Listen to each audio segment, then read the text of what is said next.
Maintenant, Excellence, on s'est arrêté à l'âge d'enfance, à l'âge mûr, on arrive à la vieillesse et à la fin, et à la mort. Oui, et alors, la vieillesse, en entrant dans la vieillesse, on fait sa mue, exactement comme le serpent. On change de peau, parce qu'il faut changer 3 fois de peau. On change de peau de l'enfance pour rentrer dans la jeunesse, de la jeunesse dans l'âge mûr, de l'âge mûr dans la vieillesse. Et cet âge est appelé en même temps gain et perte. Ce que vous gagnez en expérience, vous le perdez en force physique.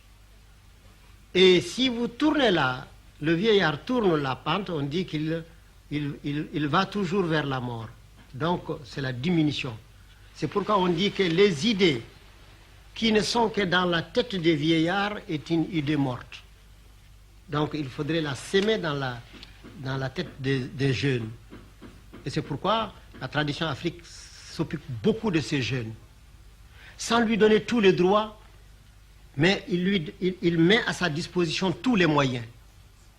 On lui demande la patience, parce qu'on dit que la force la plus colossale, c'est la patience et l'humilité. Voilà la grande force. Et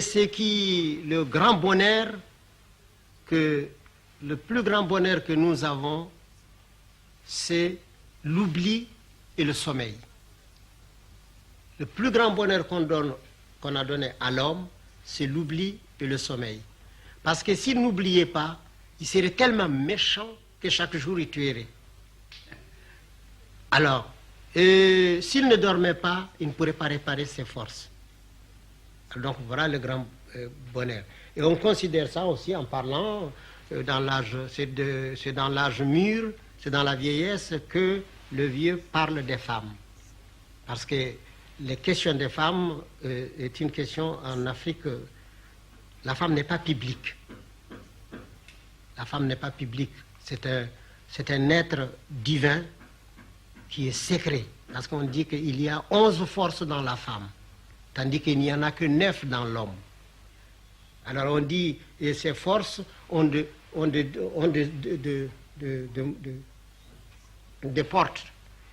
portes d'introduction.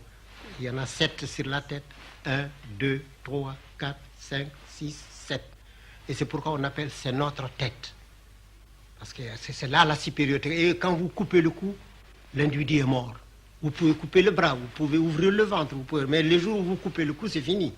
Alors c'est pourquoi on appelle la nécessité d'avoir une tête. Parce que c'est là-dedans où on a ces sens les plus nécessaires. Les moyens d'introduction et d'extériorisation aussi. Tout est dans la tête. Et alors on a les 2 exutoires naturels qui portés au 7 font 9. Voilà où s'arrête l'homme. Mais tandis que la femme, quand elle met au monde un enfant, c'est-à-dire elle cesse d'être une femme, elle devient une mère. Parce qu'on dit que la femme est une chose, la mère en est une autre. Alors, mais le privilège de la mère, c'est d'être femme et mère. Alors donc la force de la femme se trouve dans la mère, parce que lorsqu'elle met au monde, elle a là encore 2 autres portes qui s'ouvrent. Et alors ces 2 portes, ajoutées aux 9 que l'homme possède, lui donnent 11. Alors il a ainsi 11 forces. Il y a la pierre, le fer, le feu, l'eau, l'air et l'homme. Alors donc il y a 5 forces matérielles palpables, visibles. Alors vient l'homme. Alors il y a de l'autre côté de la main de l'homme, il y a 5 forces invisibles, mais dont on ne voit que les effets. Alors, l'homme, il y a l'ivresse qui anéantit l'homme. Il y a le sommeil qui anéantit l'ivresse. Il y a le souci qui anéantit le sommeil. Il y a la mort qui anéantit le souci.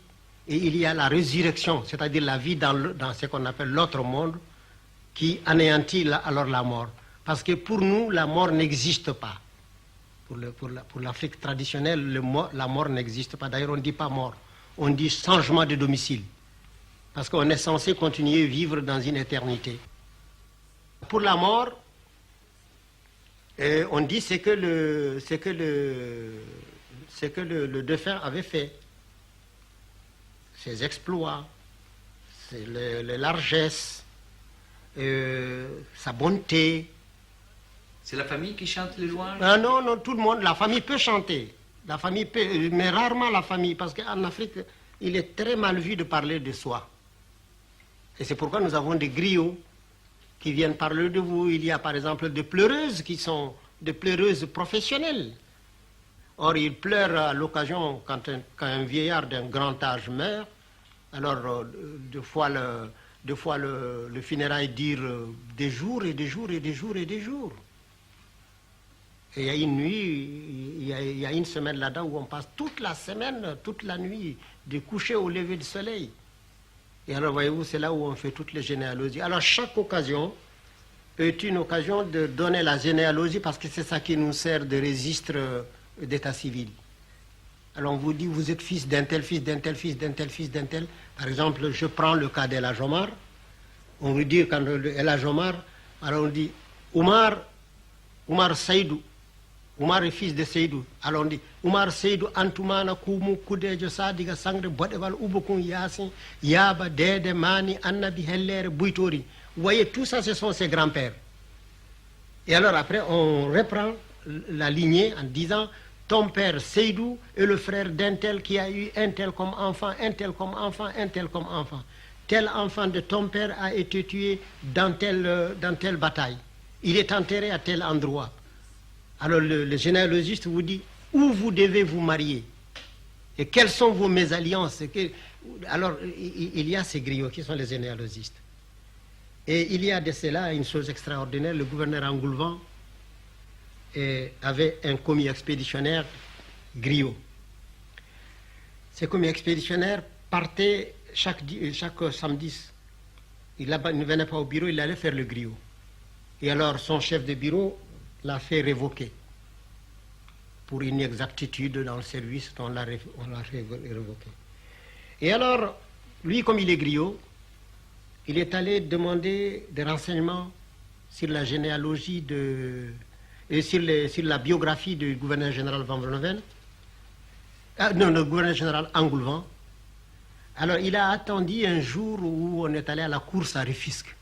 C'était la seule course qui existait pour tout le Sénégal. C'est-à-dire que tout le monde venait là. Alors, c'est un grand monde. C'est comme le Longchamp ici, de là-bas. Et alors, à la mi-temps, et voilà le jeune griot qui sort, habillé en griot. Il vient là, il se présente à la tribune. Il dit « Engoulevent !» Alors, pour un Africain à l'époque, se permettre d'interpeller comme ça le gouverneur général, alors tout le monde était là, comme ça, saisi. Qu'est-ce que c'est? Engoulevent, gouverneur général de l'Afrique occidentale française et gouverneur général de l'Afrique équatoriale française. Roum et Ponty ont fondé le gouvernement général de l'Afrique occidentale française, mais ils n'ont pas réuni les deux commandements. Engoulevent, tu as été le lauréat de ta promotion, sorti diplômé de telle école, telle école, telle école. Eh bien, je vous assure, Engoulevent ne savait pas où se mettre. Engoulevent était pris sous la magie du verbe. Il se lève, il dit, mais qu'est-ce qu'il y a, mon petit? Il dit, je suis un pauvre griot de fils en père. Mais contrairement aux habitudes de mes parents, j'ai été à l'école. On m'a instruit dans la langue française. On m'a donné le métier de commis expéditionnaire. Eh bien, parce que j'ai voulu suivre ma tradition, on m'a révoqué. Je viens te demander réparation. Le gouverneur général dit, allez, tais-toi, mon fils, viens me voir. Il arrive, il le remet dans le cadre. Il affecte à son bureau comme téléphoniste. Et alors, quand on prend le téléphone, on dit « Allô ?» Alors lui, il répond « Allô ?» On dit « Qui est à l'appareil ?» Il dit « Ici, Matabara Samba Ali Ndiaye, téléphoniste du gouverneur général, révoqué et repris. »